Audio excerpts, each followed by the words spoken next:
Race after race in the Rolex Sports Car Series, the battle rages on. Against the elements, against the racetracks, and against each other. This is the battle for survival.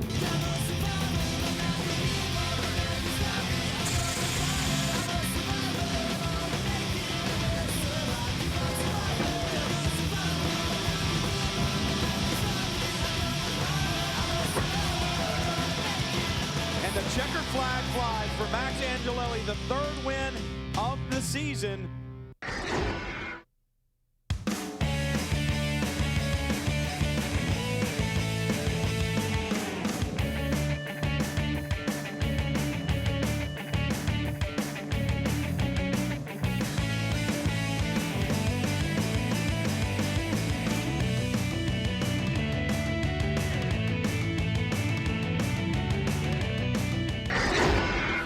Welcome to round 9 of the Rolex Sports Car Series, the CompUSA 200 at the Glen.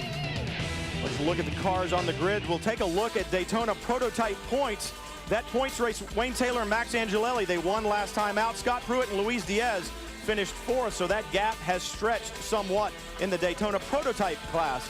But if you look at GT, that points race is closing down. It's becoming tight. This is a very different racetrack than the racetrack that these guys saw during the 6-hour, Dorsey. Right, the short course around here is only 2.45 miles, extremely fast. Now the emphasis here is on braking, passing zones here, down in turn 1, again, before the inner loop, turn 2 right there, and here in 10 and 11. Those are good braking places that you need to go. Now we talk about the short course. The long course that we ran last time, of course, turns off right here. We won't be seeing that today. We're going to see the short course being taken. We'll have a look at that. You see how the cars can come down, go this way now versus the long course that goes that way. Another big change here is turn 1. There used to be a gravel trap there, no longer. Out here, all asphalt now. And if you go out there and you cross this one little white line that is right here, you see this white line, if you cross that line and you continue or improve your position, you'll have a penalty as a result of that. And now the Daytona prototypes coming around for their start. Remember, once again, Rolex Sports Car Series action. We do split starts. The Daytona prototypes will start first, and then the GTs will start some 20 seconds later. And watch for the big flare into turn 1. Watkins Glen notorious. As you get the green flag here, everybody gets a good run, and they're going to spread out, fan out, and aim for turn 1. And the green flies. Fabrizio Golan takes his number 77 Ford Power Machine down to turn 1, but Bergmeister on the inside. Here they come through the exit of 1, and there's all that extra asphalt that you talked about, Dorsey. Some cars out there. Oh! Yeah, there's one of the cars right now. Now, he hadn't improved his position, so he'll re-enter at the back. No penalty there. Way back in the back. The third car in line, I believe that's the Air Force Reserve car, Finley Motorsports, the number 19. It looked like I saw some smoke or some fluid coming off the left rear of that car. I agree with you, Brian, for sure. Here's the start of the GT guys. Now they get their green flag, and they'll do the same thing. All BMWs up front. Justin Marks on the pole, and look at the traffic back about mid-pack in the GT class. Looks like Justin Marks will take the lead, or keep the lead, I should say, from his pole position down into turn 1. Then the sister car, the other BMW, follows second, and I believe Patrick Long, yes, in the Porsche, stays in his grid position in third.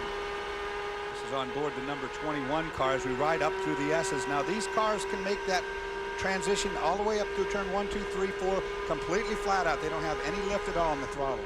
Tom Milner Jr. behind the wheel right now in the number 21 BMW. You see Justin Marks on his first time through the inner loop, staying off of those curbs. Now, should be mentioned, Dorsey, those curbs were a lot taller in the past. They've been cut down. Are the drivers going to use them? Yeah, they'll use them for sure, because the IRL cars are coming to run here. They've shaved all the curbs down, whereas you couldn't get on them before. You can get on them quite solid now. And there's that wisp of smoke out of the 19. Calvin?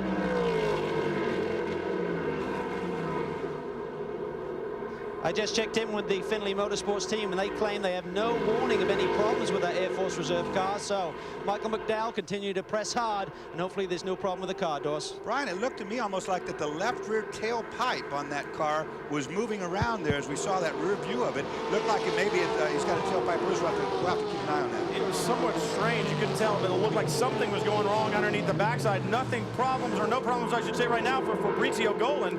in his door, and a Ford-powered machine now. They switched to Ford the last round back at Barber Motorsports Park, and that car has been very strong. Yeah, look at the left rear tailpipe, and it's definitely come loose. It's starting to flap around, and that's not something you want to fall off in your face if you're the guy behind, I can tell you that.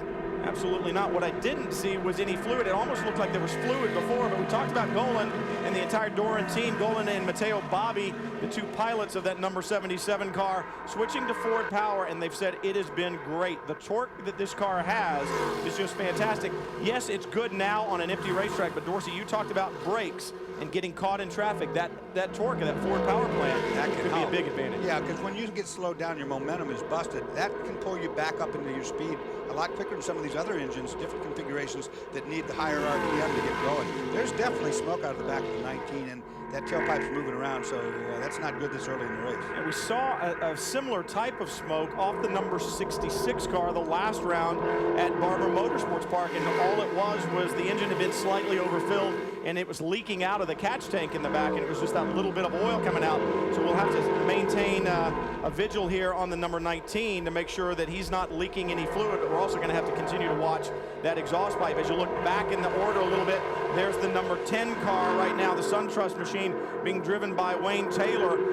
That's the battle for fifth. Luis Diaz in the 01 CompUSA Ganassi entry really taking the pressure to Wayne Taylor right now. A very short race, Dorsey, the shortest race we're going to have, and interesting to see that they're holding back some of the big guns. Obviously, Scott Pruitt and Max Angelelli would be two of those guys that'll be stepping in those two cars later in the race, holding those guys out for the finish. Yeah, that's for sure. The other thing is that's going on right now is these cars, these Daytona prototypes that are running right now at the front are going to start lapping the GT cars that started on that split start, probably in the next lap. Calvin?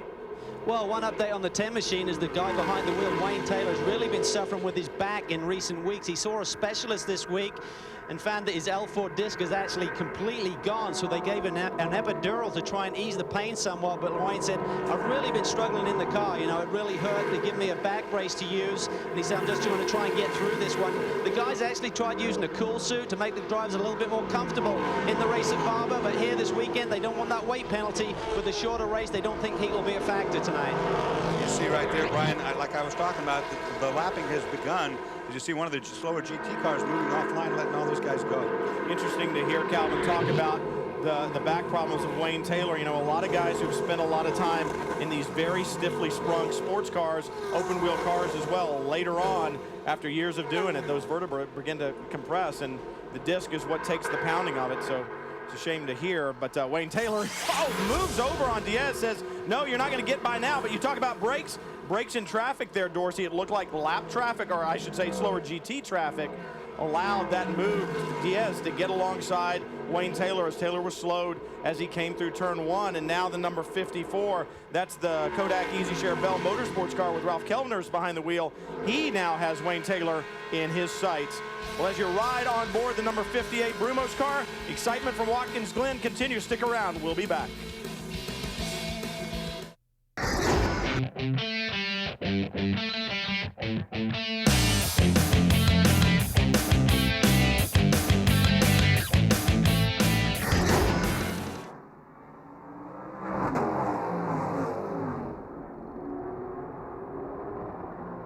As the green flag flies again at Watkins Glen, but the 01 car, Luis Diaz, really making a strong move up the inside into turn one, but nothing doing there. And there comes the 67 out of pit lane. You heard Kevin Buckler say we're going to try to get it back on the racetrack and not lose a lap. Nope. It didn't work. And he's running with no rear body work because they haven't fixed the problem that they're looking for yet. And without that rear body work, he's going to have a loss of downforce at the back, pretty substantial. He's not going to get that good airflow over the back. It's going to be tumbling around in the engine compartment, and that good air won't get to the rear wing. But the guy having it his own way right now, Fabrizio Golan, stays out in front. Then Luis Diaz, and look at the job that Kellner's has done without those pit stops that he did not make, but other people did. They're running now in third, and right behind them, the number 8 car, Brian Frizzell behind the wheel, doing a great job, and Frizzell had a great finish here last year. Bert Frizzell did, I should say. Chris? Yeah, Brian, down here with the brother Bert. Brian behind the wheel right now. You guys have done so well all year long, but just trying to convert, get that good finish. You've been leading quite a few times, but just haven't gotten the break. What's it going to take to get you guys through? I just think we just, need to have the luck come to us in the last 10, 15 minutes of these races. Our Rockstat.com and the entire Synergy crew have just done such a great job for us all year that we've been able to really challenge guys and run near the front. We just haven't had the luck come our way near the end. These two brothers were really shaking their heads yesterday in the practices. Didn't think they had a great car, but in the evening practice, the thing really came to them, and they're hoping to get that first good finish of the year right here. You talk about bad luck. They had a half-shaft break at Barber last weekend while running well, a brand new half-shaft, and it's been that way all season long. But Bert Frizzell, a great drive last year to finish second in very challenging conditions here, Dorsey. Remember how it rained and then kind of dried up and then rained again in the nighttime. So these two guys would be well advised just not to mess with each other too much, because right behind them is a gaggle of cars led by Mike Barkowski, and it is getting pretty fraught back there. I see a lot of bobbing and weaving right behind him. I wouldn't want to be part of that. Well, Kellner's made a little move to the inside, trying to block Frizzell from getting through right there. But as you said, if those guys run together right now, they may be able to draft up and close in on the back of Luis Diaz. Diaz right now has his sights set firmly on Fabrizio Golan and that Ford-powered Doran in front of him. Calvin? Well, typically at this stage of the race, Brian, you see the drivers just relaxing in their pit box. With the sprint race, the guys are ready to go. Scott Pruitt, you got your helmet on. Strategy is key here. We just saw the 66 certainly roll some dice there in early going. You're ready to jump in, but Luis is doing a tremendous job. How early would you take a stop here and get you in the car? Well, we're just kind of making a play. The CompUSA car's running good. Luis is doing a great job. As long as we're running fast, we're going to try and keep the lead. We know our strong suit's in the pits. All the Ganassi guys have done a great job there. Our window is actually probably around 35. Now, if a yellow comes out, let's say 30, 32, we're going to have to take a serious look. The other thing we thought about is looking at about that 20-lap window to make a stop if a yellow came out to play 2 yellows. So then you can go from 20, but then you have to make 2 stops instead of 1. Exactly. Now, this weekend, you got a lot on your plate. You got 3 races you're trying to get into. And I know you've always said to win a cup race would really be the jewel in the crown for your career. It would be. We were quick this morning in practice, second quick, so target car's running good.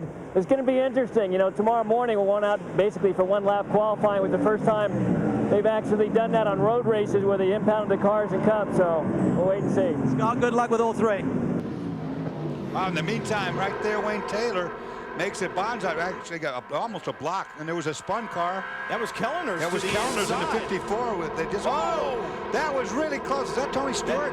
Yes, that was Tony Stewart, I believe, that came by there. Kellner's almost got him. I'm sure Mark Raffoff will want to have a conversation with Kellner's. Yeah, he will. I'll tell you what, that was near a disaster. Stewart, evasive maneuver out into the dirt. Oh, that would have been a big hit. Kellner's had been running very well up into the 3rd place position, I believe, with the Frizzell brothers are right. Yeah, 3rd with the Frizzell brothers right behind him, but had spun there at the exit of 1, and a very dangerous re-entry. And Tony Stewart, I don't know if he's caught a breath yet. I mean, you got one move to make. He made the right one that time. I'll tell you, took to the grass, and it doesn't look like it's hurt the car. Usually it does. Those front ends on these cars dig in, and it tears the whole undertray up, but I think he's okay. Yeah, I don't see much damage. It looks like it scuffed off a little bit of the black paint along the bottom of it, but the car seems to be okay. Now let's take a look here. Kellner's in 3rd, spins at the apex. Did that by himself, no question. Doesn't lock the brake up yet. Now he's got her locked up. Now watch this. Onboard Tony Stewart. Pretty frightening. Look right here. Now Tony just did the right thing. And there's a guardrail right there. I mean, great job. Watch this. Watch this. Oh, gosh. And our understanding is that Mark Raffoff is not at all happy, and that Kellner's will have to go and get a stop-and-go penalty, Chris. Yeah, Brian, just talked with Max Crawford, and he said, Tony said that was a pretty scary deal there, but the car is fine. So pretty amazing that car can take such kind of a jump like that off-road. But Tony's saying, hey, the car's still good, and we're just going to move it up to our front. Well, I tell you, that was a great piece of driving. Not only did he have to take the grass, but there's a guardrail about 3 foot to the left that he had to not slide into. And by doing that, he had to match the throttle exactly to the speed of the car, not spin the wheels and not hit the brake. Well, and when you do driver schools, and I know you've done plenty of them, Dorsey, you always talk about the gray and the green rule. It works better on the gray than it does on the green. You just can't imagine how much traction you lose with those slick tires when you hit the grass. A phenomenal job of driving by Tony Stewart to keep it on the racetrack. But what else would you expect from a man like Tony the Tiger? We'll be back to Watkins Glen right after this.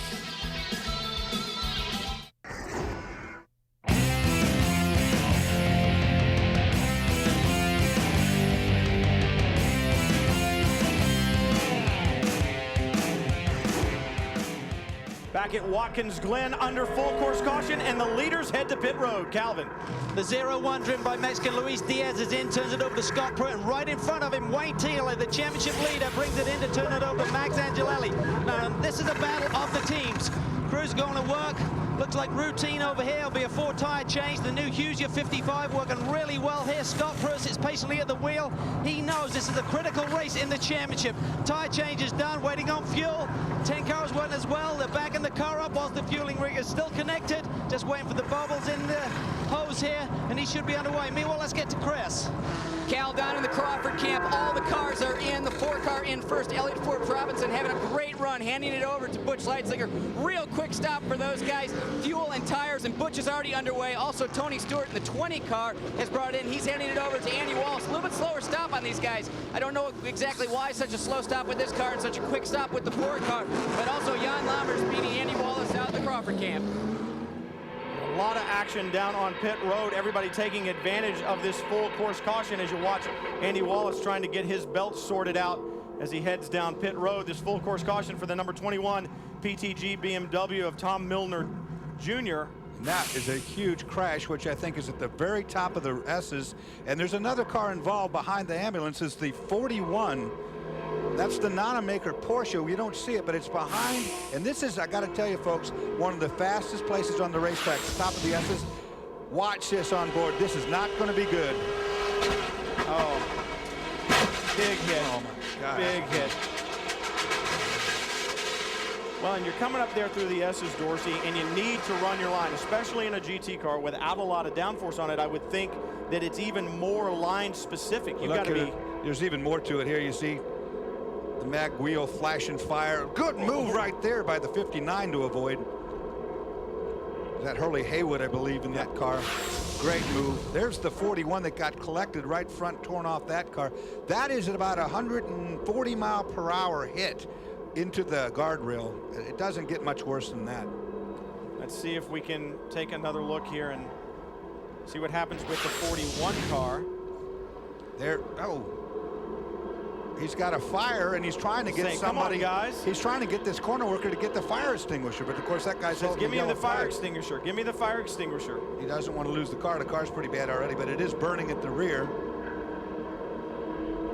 Leader is now on pit road. Chris. Brian Frizzell just brought the RX.com door into pit lane, handed it over to his brother, Bert Frizzell. These boys just can't catch a break. That yellow came out right as he was going by the pit entrance, so they got stuck behind the pace car. So this stop is not going to really help them out. They're going to lose some track position here as our new leaders are just starting to go down the front straightaway. So these guys are going to lose a lot of spots in pit lane, but they're doing fuel and tires. Bert Frizzell getting behind the wheel, and he's going to have some work to do once he gets back out on the racetrack. That's just bad luck again for that team. You know, the caution comes out right as he's going by, and now he first place car, now he's going to come out somewhere in the middle. Well, you know, Mark Raffoff has said before, you know, we will try not to really infringe upon anybody's lead by bringing out the yellow at an unfortunate time. If it's a serious incident on the racetrack and I've got to go full course yellow, I'll do it immediately. Otherwise, I'll try to let everybody kind of get gathered up. Well, there was no chance to do that with a crash like that in the S's. The full course caution needed to fly and fly immediately. And unfortunately, the Frizzells got caught out. That bad luck continuing. But you know what? Car has 4 tires on it. They're all pointed in the same direction. It is a very fast race car, so they should be good as long as Bert Frizzell keeps his wits about him and drives the car back up to the front. On board with Andy Wallace. He just took over from Tony Stewart. You know, don't forget, Tony is not used to doing driver changes, so maybe that's why it took a little bit longer. Let's see here. As he's rolling backwards, he's going, I got to get out of the car. Okay. Oh, that takes a little tumble there. Yep, you're a good race car driver and you win a lot, but you know what? Get out of the car. The crew guys saying, come on, we got to get the other driver in. So they don't really care who you are. They're going to get you out of the car. So Stewart with a big bump getting out. Chris? Hey guys, I just caught up with Tony Stewart getting out of the 20 car. What a big week for this guy, Tony. You've got to be pretty excited. No time in this car, but you did run it up into the top 10 here, and now you're handing it over to Andy Wallace. Yeah, Andy will do a great job. It just took me pretty much the majority of the run to figure out exactly how to pass guys. And normally I'm complaining about the lap cars, but it was actually to our benefit today. That's the way we were passing a lot of guys, just getting guys to break their momentum, and we could get the run on them that way. But the car is pretty decent. You know, I know Max and Andy aren't as happy with it as they normally like to be, but you know, it's for me to be able to get in and do what we did. I mean, it shows you how comfortable the race car really is. Well, now I know you missed out on practice yesterday because you were watching Daniel Lasowski down at the Knoxville Nationals. But easy for you to say. What else have you been doing this week? You won the biggest race of your life on Sunday. How have you been celebrating? I spent the majority of Monday with 800 of our fan club members doing autographs and spending some time with them. And then we're basically in Iowa the rest of the week. We went to Oskaloosa, Iowa, and watched him race on Monday. And then I got behind the wheel of a non-wing sprint car on Tuesday. So the rest of the week was Knoxville Nationals time. So pretty much just spent it with the open wheel guys. We've seen that replay a couple times with the Kodak car, the 54 out in turn 1. How what'd you get from your perspective on that? I saw the dumbest thing I've ever seen a driver do in racing. If you want to kill yourself, don't take somebody else with you. But you know, it's frustrating in his position to be sitting there. I know that, but to put me in the position he put me in, I thought was pretty unprofessional. At least for somebody that's supposed to be a well-known road racer, you know, I thought that was a pretty chancy move to not only putting himself in that position, but putting me in that position too. Congrats on the big win at Indy. You know, Tony said, I got a few laps in the Nextel Cup car yesterday. A few laps. Dorsey, he was faster than Scott Pruitt and Boris said. Fastest so far this weekend, Brian. And they're a little bit afraid of that orange car. Certainly knows how to win and mash the pedals. Stick around for more Rolex Sports Car Series action from the Glen when we come back.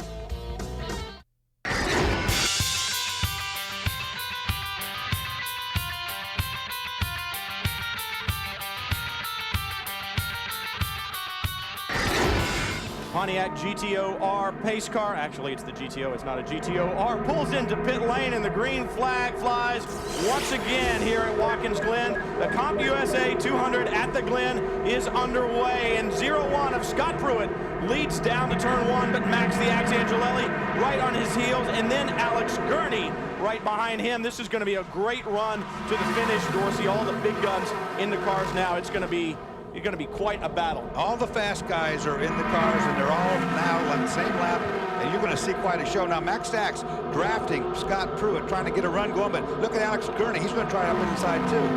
Well, Pruitt wisely stays to the middle of the road there and says, if you're going to go around, you're going to have to go away around the long way. Kind of pulls back on line at the turn-in, but everybody, at least the first 6 cars, cleanly through the bus stop. Pruitt leads through turn 9, that long downhill right-hand sweeper. Probably the fastest corner on the racetrack. One of the key corners on the racetrack because it leads on this very long straightaway, and you go all the way down here wide open, flat out. Now hard braking as you make the only left-hander on the whole course. It's of any magnitude. Christian Fittipaldi now in the number 66, and then you saw the 02 with Stefan Johansson in it. On board with Stefan Johansson right now, and you can see that it's starting to get dark here at Watkins Glen. The cloud cover has rolled in. You see the headlights on the cars, and you can see the lights on the billboards around the way. So now visibility is going to become a factor, Dorsey, as we have about another 35 minutes of competition. This is a strange race. It's a sprint race for sure, and it's one of the few races that if your driver elected to do the entire race by himself without a teammate, he can do so. I'm talking about Alex Gurney in 3rd place. He will run that car by himself. Everyone else has made driver changes and so forth. They're in the points race. He's not in the points race. He's going to try to win the race. So looking down the back straightaway one more time, Scott Pruitt still maintains his lead, but it is not a large lead at all. Angelelli not letting Pruitt get away, and then Alex Gurney, followed by Christian Fittipaldi, and then Stefan Johansson. That is your top 5 here at Watkins Glen.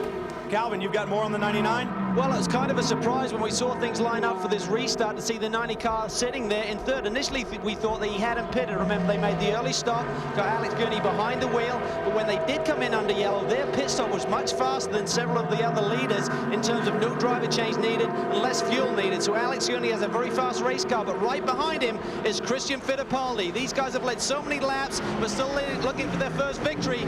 But we talked about the strategy they run early in the race. They've actually corrected that too, because they came in under the L, so all of these guys should be good on fuel. Christian really taking a look at Gurney now, trying to get into the S's on the inside. If you make that move stick, it would work, but he didn't get it done yet. No, and then it looked like Alex got a little bit better run up through the S's. You saw traffic. The number 88 of Robert Nerd held those two Daytona prototypes up, coming onto the front straightaway. Alex Gurney got balked a little bit, and Fittipaldi able to close up onto the back of him, but nothing doing this time around. And that little shuffle that they're having back there for third position cost them some position to second place, which is Maxiax Angelelli. Remember I said at the beginning of this race, the key to the race, brakes on the car, and who can get into these brake zones the deepest? Well, the Maxiax, the number 10, is known for being a demonic braker, so watch for him. I think probably the best two drivers out there on the brakes, Scott Pruitt and Angelelli, so it's setting up to be quite a battle to the finish. We saw it last year. And look at the number 6 car, Kenny Wilden behind the wheel right now, trying to work his way around the 3. Shane Lewis behind the wheel of that Southern Motorsports entry.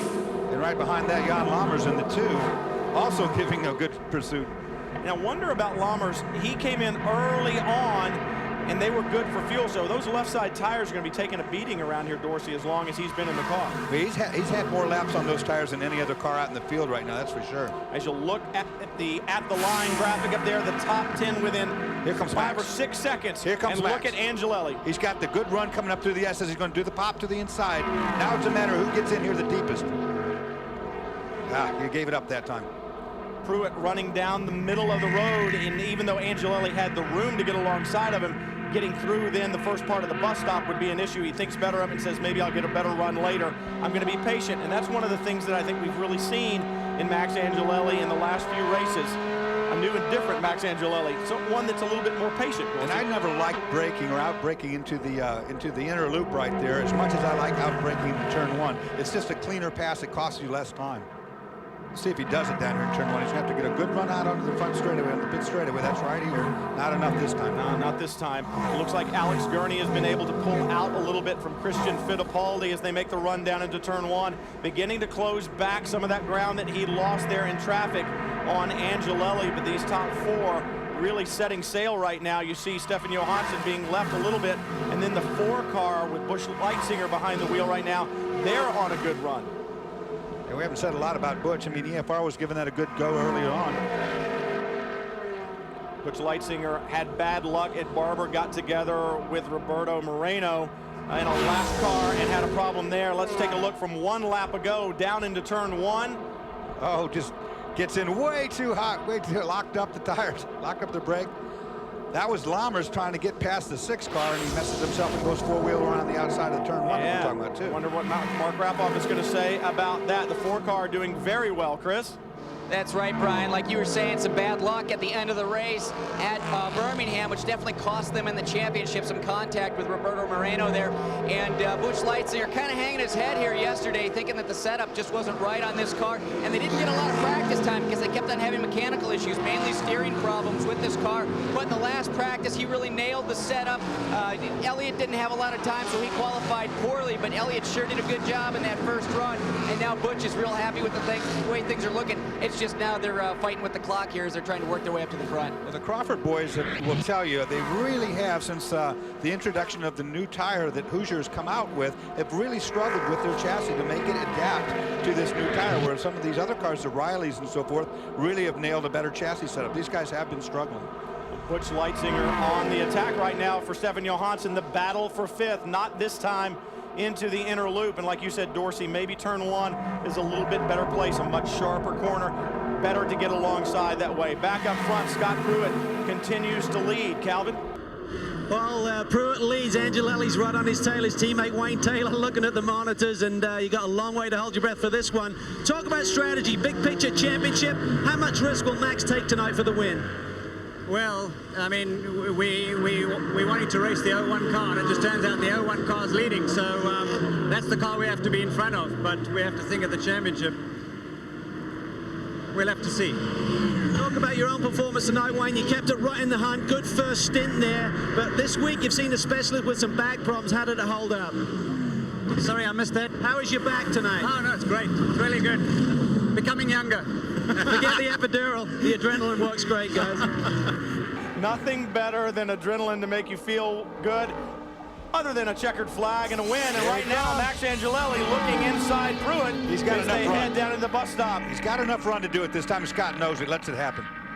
Angelelli takes over the lead at Watkins Glen. Wayne Taylor definitely feeling younger now. Stick around. We'll be back to more Rolex Series action.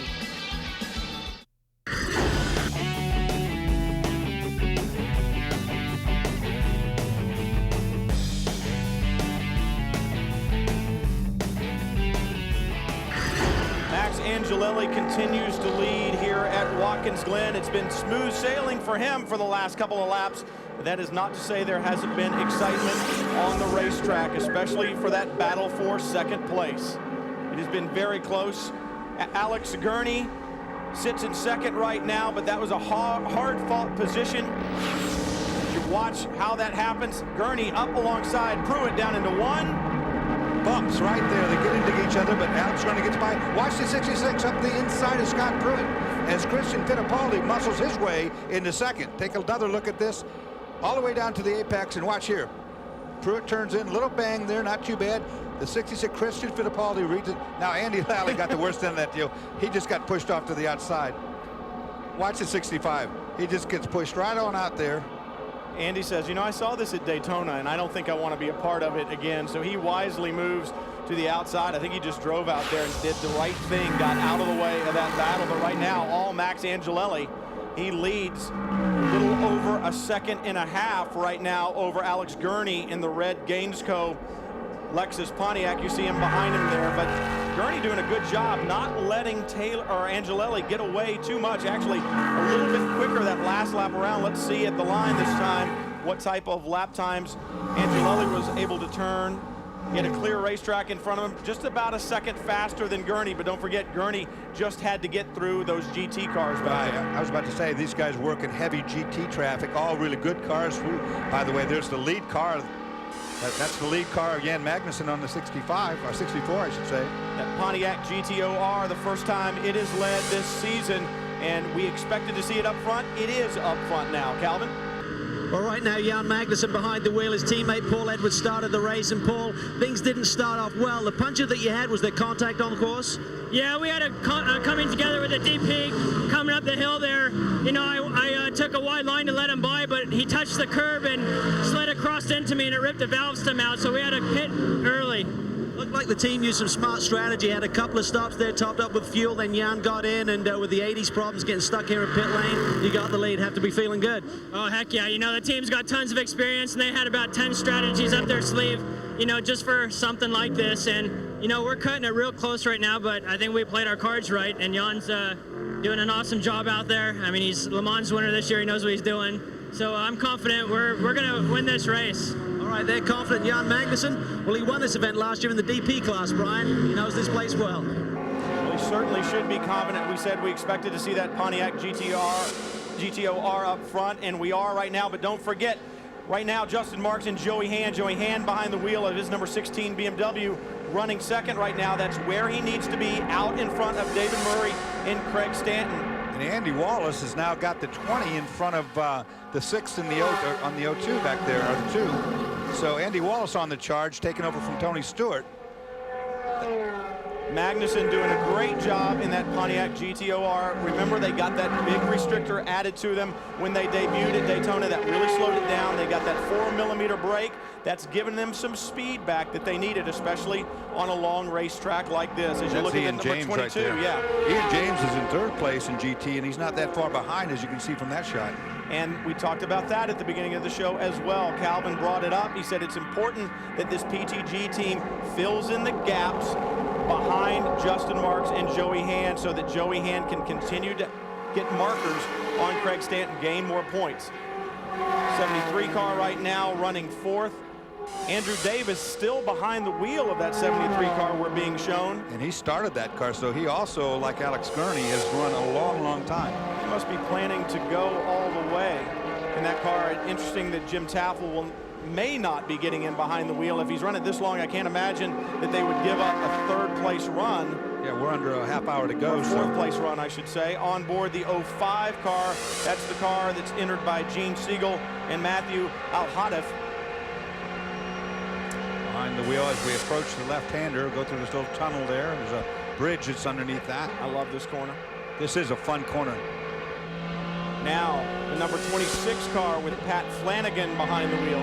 They had been running a little bit better when Patrick Long had been in the car, the young Porsche factory driver, and you would expect that. Patrick Flanagan, pretty accomplished racer, but not a professional racer. He makes his living doing mortgages and in the banking industry, and young Patrick Long hired by Porsche to drive their cars. You would expect there to be a little speed differential between the two. Yeah, and Patrick Long is magic behind the wheel. There's no doubt about that. He really nice young man and gets the job done. Back up front with Max Angelelli, looking back to Alex Gurney, then Christian Fittipaldi, and then the 0-1 of Scott Pruitt. That's the top four right now. You look at that Gainesco entry, Bob Stallings and Alex Gurney, they did such a tremendous job. They got their first pole at Barber Motorsports Park, and look at this battle. Andy Wallace inside Kenny Wilden. It's 9th, 10th, 11th right there. Having a great battle, and the 20 really doesn't look like it has as much speed. He got by there, but he was leading that lap, and they must have gone side by side in the one. It's really closed in. Chris?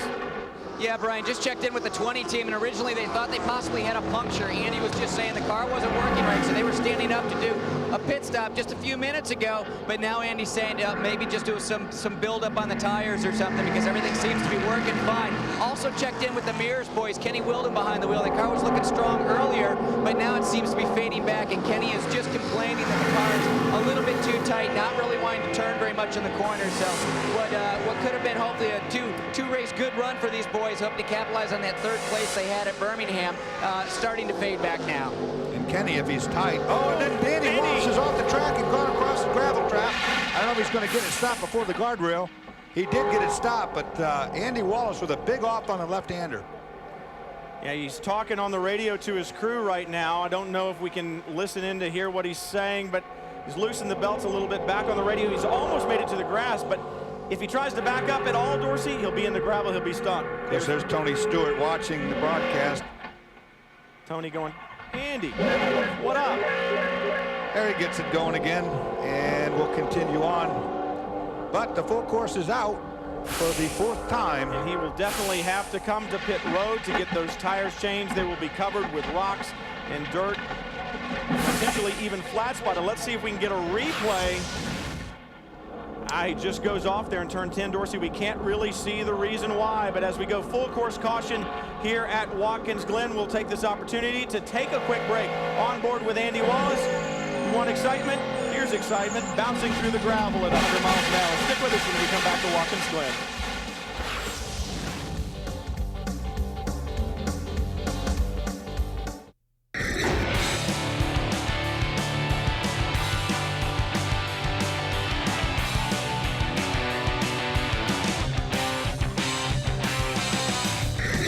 Under 10 minutes to go, the flag flies. We are racing again at Watkins Glen. Look at Christian Fittipaldi on Scott Pruitt. Pruitt was really trying to get around Christian, and it slowed them both up. The front two guys are pretty big lead right there. Alex Gurney, like I said, has never won. Oh, that was Christian Fittipaldi blocking Scott Pruitt. Now we've already heard some rumors about not allowing blocking. Calvin?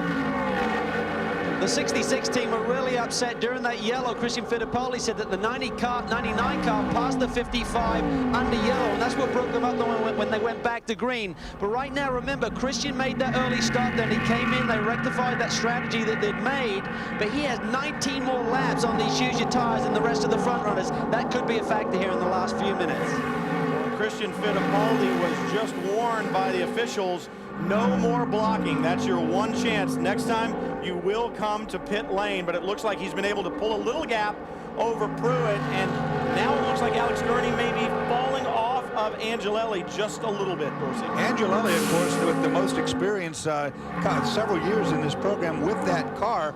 Alex Gurney, you can't say enough about this young man because this is a new team this year. They haven't run all the races. For him to win here or do as good as he's doing is really a good job. Bob Stallings, the owner of that team that Alex Gurney drives for, what a tremendous job he has done in assembling the team, Dorsey, because you know, I mean, you can have a great driver and you can have a great race car, but this is a team sport. You've got to gel well, the strategy has to be right, the whole team has to work together. And of course, Alex Gurney, one of the few drivers in this field that has run the entire race distance alone. He hasn't done any driver changes like the other guys. He has done the most miles on his body of anyone out there. Well, actually, Bob Stallings did start the car, but only ran about the first 12, 13 laps. They came in at that first full course caution. Alex Gurney got in, but Dorsey, like you said, he's been in that car for a long, long time. Right now, you look at your biggest movers there. Gurney, 19 spots. You can't say enough for the job that he has done. And look at Lammers and Leitzinger as well in the double digits as far as the improvement position-wise. And there is Butch Leitzinger right there in the number 4 Boss Snowplow Special. And that Crawford doing very well. Now, we should get a pretty good indication of what kind of lap times these guys are running right now. No traffic in front of them as they come across the line. Gurney matching Angelelli to the 100th of a second on that lap, and Diaz, or Scott Pruitt, I should say, in the 01 car, very quick as well, as is Butch Leitzinger. The slowest of the group right then was actually Christian Fittipaldi. Christian, kind of out of the air of the front 2 cars, is pulling the other 3 guys up the hill. About 7 minutes to go. Max Angelelli has about 7 minutes to go here at Watkins Glen. Alex Gurney would love to see his first Daytona prototype win. Stick with us. We'll find out when we come back. And we're back under green, and the battle is going to be for the lead here in Daytona prototypes, but in GT as well, as the Pontiac GT-OR leads in the GT class, but Joey Hand is right behind that car as the Daytona prototypes stream down into turn 1. And that was not a block by Christian Fittipaldi. He made his intentions known from the green flag. Went to the inside, Pruitt went with him. Watch Butch Leitzinger back there in 5th place. He's trying to get by Scott. It didn't look like Pruitt got a good run up through the S's. It looked like Leitzinger may have the better momentum, but right now, Pruitt's staying to the inside. And that he can do too. It's not like, here comes Butch. It's going to get real busy in there if they do that. That will not work. 1 minute, 34 seconds left. It will be under a minute 10 when they get back. That means it should be white flag when we get back to the line. There should be 1 lap to go here at Watkins Glen. Crew chiefs are in the ear of every driver right now going, you got 1 to go. Let's get it done right now. This is it. And you talked about the experience of Angelelli. He's so accustomed to this car. He knows it so well. And he understands, Dorsey, the tires and how they're going to respond after a full course caution. How hard can I push this car? Alex Gurney does not have that experience. There's your white flag, 1 to go, and you're right. Alex Gurney doing a great job, but just doesn't have the experience. Here comes Scott Pruitt trying to be defensive because he's got Leitzinger trying to get by. Look at the cars within 5 seconds. The top 10 easily within 5 seconds on this 2-lap dash to the checkered flag. Butch Leitzinger trying to get the run this time, Dorsey. Up the S's he goes. He'll try to do it, braking for the inner loop. He's got a good run. He's up in the slipstream right now. And this is really where it needs to happen right now. There's only a half a lap to go. Scott moves to the inside. He can't do that. Here it comes again. Butch trying to get really tight. Puts it in there, but no, it will not work. And now Leitzinger trying hard, but then Jan Lammers right behind him. But I would imagine Jan Lammers is going to say, look, I'm not in this for the championship, Butch. I'm not going to pressure you. And if they had the long course to run on, they'd have a lot of opportunity left, but that's not the case. With 2 corners remaining, I tell you what, Max the Axe has got the lead. He's got a big enough lead. He's not going to make a mistake. Here's the battle for GT right now. Jan Magnussen in the 64, the Pontiac GT-OR. It would be the first victory, and Angelelli takes the overall win, but Magnussen trying to hold on for the GT victory. We'll have to look back and see what happens in GT. Wayne Taylor celebrates the 4th win for the SunTrust boys, and now Magnussen brings that Pontiac across turn 11 to the checkered flag. It will be the first win for Pontiac in the GT series, the Rolex Sports Car Series. Great job for those guys. That was a big moment for that GT-OR to finally get its first win. A lot of effort put into that project by the Pontiac boys. And we felt like it was only a matter of time before the Pontiac GT-OR took the victory. Chris Neville is with Kevin Buckler of the Racers Group. That's right, Brian, down here with Kevin. Kevin, so much change in your group this past year. You've got to be so excited. Success with this new Pontiac GT-OR, only its 3rd outing. Well, we can't believe it. I mean, we worked really hard. We drove a really steady race. Again, we weren't the fastest guys here. The guys didn't make a mistake. You know, we had a real good race. The crew was perfect. Drivers did a great job. Car was great, and we're just really proud. The DP just ran a hell of a race and finished third. I'm really proud to have both teams on the podium. That's fantastic for us. Really important. Congratulations, Brian. Thank you. Well, we said it was only a matter of time. That team has held fast under rules changes. They took their time. They have found the victory, as did Max Angelelli. We'll be back for Champagne at Watkins Glen right after this. For the champagne and the celebration, let's get right to Calvin Fish. Well, a big day for the SunTrust team. Wayne Taylor, Max Angelelli, their 4th win of the year. And Max, you really hounded Scott Pruitt there. We talked to Wayne about the big picture of the championship. How much did that play on your mind today? A lot, because I take 3 laps to overtake Scott Pruitt, which normally I would like to do it in 1 corner, so that play a lot. And then at the end, I was just, enough to win the race. I mean, I was lapping enough to stay on the lead, so I didn't want to mess up everything. And the good news is Scott dropped back all the way to 4th. I think you got about a 21-point lead in the championship. That's critical at this stage of the year. That's great, that's great. I'm very happy.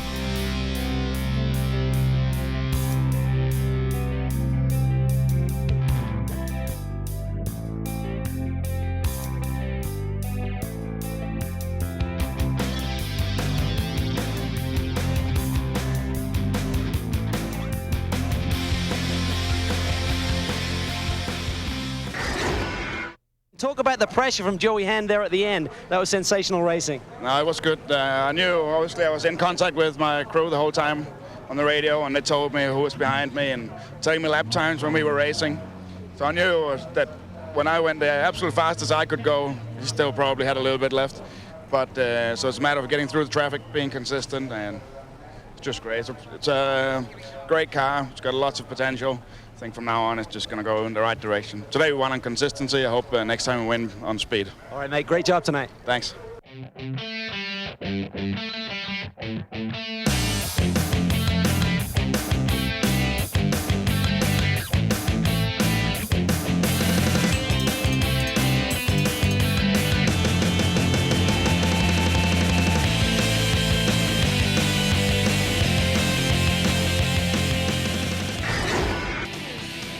The next Rolex Sports Car Series race, Sunday, August 28th.